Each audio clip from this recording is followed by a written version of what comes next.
I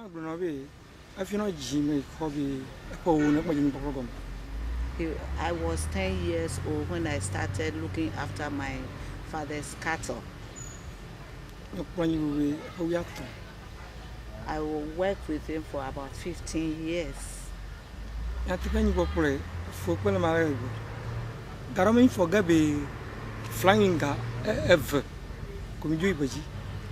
In Ghana, when you say you look after cattle, it's difficult because you have to wake up as early as 2 a.m.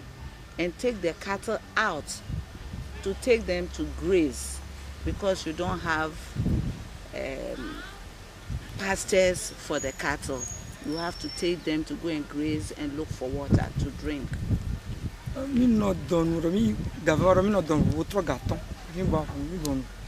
As early as 2 a.m. you are out there to work. You will not eat till 3 p.m.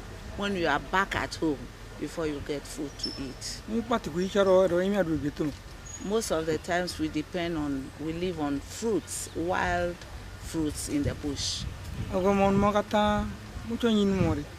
I worked for my dad for so many years, 15 years. He never gave me a cow. My dad told me the cattle belong to the family, for them, so he can't give him one. How many cows did he have? 300 cattle. Hello.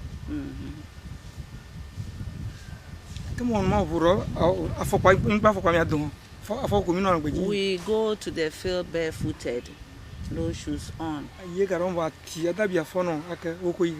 At times you get wounds on your foot, but there's nothing you can do. You have to get going.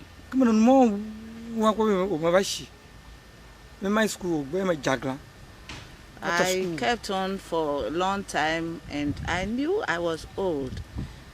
I wanted to go to school. My dad would not allow me to go to school, so I ran away. I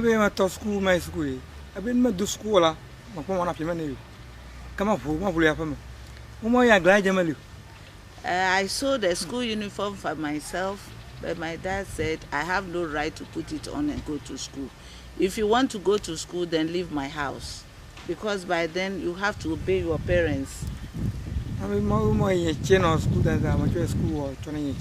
then my younger brother was in school, so I have to give my school uniform to my brother.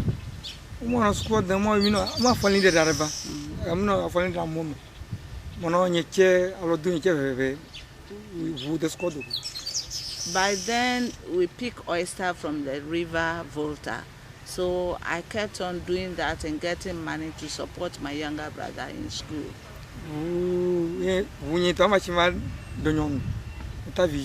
I was doing that and I got married and started having children. Because of what I went through, I swore that I will never allow any of my children to be at home. They should all be in school.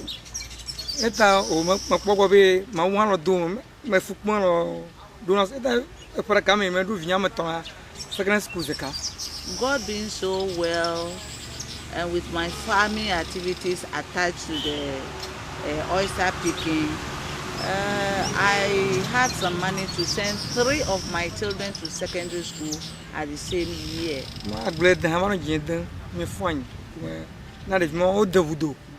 By then my farming work was also getting on very well, so my children, they are out of school. Some went to teachers training college to become teachers.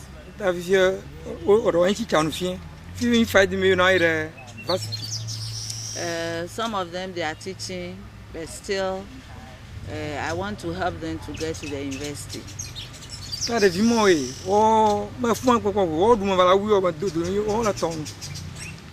Through all the suffering, now my children, they are setting me up. They buy me things, even the clothing I wear, they buy for me. So at least I've harvested from what I'm sowing. They even bought me a motorbike to be transporting me. But I said it's too big I want a smaller one. Tao, eta manyan mo, ufien mo manyan mo of you. Ma jo no plan kwa. Kuma duri nya fuko pom. They have even taught me how to ride a motorbike. And God being well, if a smaller one arrives, then I know I'm out of my Bo uma ima okude jaro dola Jesus. O ma mo jira mo ro ta o la pa bi. Zugba vola yin. Some of their mates, their parents didn't send them to school to further their education. So now they are there doing nothing. Tata o tanya no po bi ya o to ha ko jijo. When you see my children now, you will be happy. Meta fukpo ma to ta. If me vala jijo ma. Mata fukpo le kama. Na to fukpo kwa, wan vala jijo ma. Though I went through a lot of difficulties, now I think I'm enjoying the fruits of my labor. That's all I have to tell you about my successes and the failures in life. What is the one message you would give your children?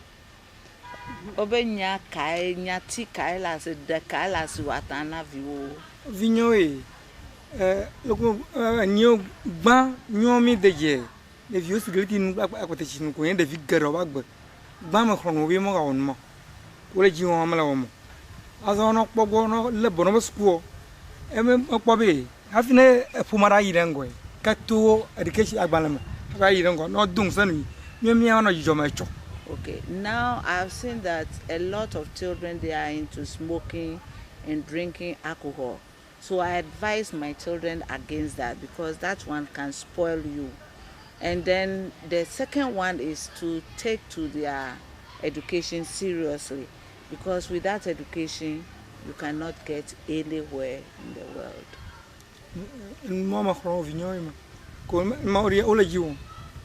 And by God's grace, they have listened to my advice in doing so. Thank you. What is the biggest change that has happened in Ghana in your lifetime? The biggest change that happened? Ebe totrogaka jole Ghana le wagbe no we ekpo. Totroga joinbe. When Afigana horokosi. Nukata na boko. Akivivie. Nukata ba yiji. Fukova cha mi fukomali. When Ghana horokosi na Ghana. Fukomali akivivie fukova dogbuli. Tani ku nukata yimeta. Ebi nyokata mi abla lijesi. Ado so. Na tu fukoma. Abialo it's not coming out. What via? For Ganya. Yamro for Galadun. No more domori. Garakapo maybe. Yeah, the Fiambe, you won't have to me, dear, and then oh, then you on your Fiamalo. Linya, no poema. Upon winner, go not for Christian Ghana. No, no, go not for Christian, no. He come at the throne, no, then one more doy, Manduko. Okay. He said in the olden days before we became independent, things were so easy for everybody. But now he's seen that everything in the whole world, things are changing. And you have to work harder than what they used to do to get what you want. So that is the change, the drastic change is seen that these days, everywhere you go, not even in Ghana, everywhere, you have to work harder. There are many young people now in Ghana. So bearing that in mind, and some are getting education and some are not, what does he feel he would like to see be the one main thing for the future, one main change for the future? Ebe fifi la enu ototrom abia leglone kake amelo gale omala suku demo amole dem ta fifi la enu kaenye nuye edibe ya glo totro ye edibe ya glo na mama opo mevi and you ma di ma glo ngwe bi and the here la for me ebo fu po nyere wonto lu family eta go dole be fi school one school kwa one bo fu po be ale nyame po ebien. Okay. He said the worst thing to do to not to allow your children to go to school. In every by all means you have to let your children go to school, because without school there's no way you will be free in future. So the advice is every parent must make it a point to send their children to school. Eta nyi to gbo vioro kula una no duran pa ma pro force ba ko the school o ma odo ma ko nu choma. Some of my grandchildren, their mothers send them to go and be cowboys, but I went and took them away and sent them to school. Some of the boys you interviewed yesterday, they were among those boys.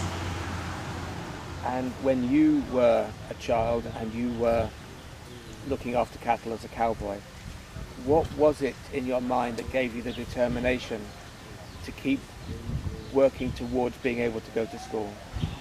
Ebe kele suku kele enye kpolomi nukai wo be ne adogole enye kpokpolo doma ava wonane. It's because of the sufferings I was having. It was something I could not bear, so I have to try to get out of that suffering.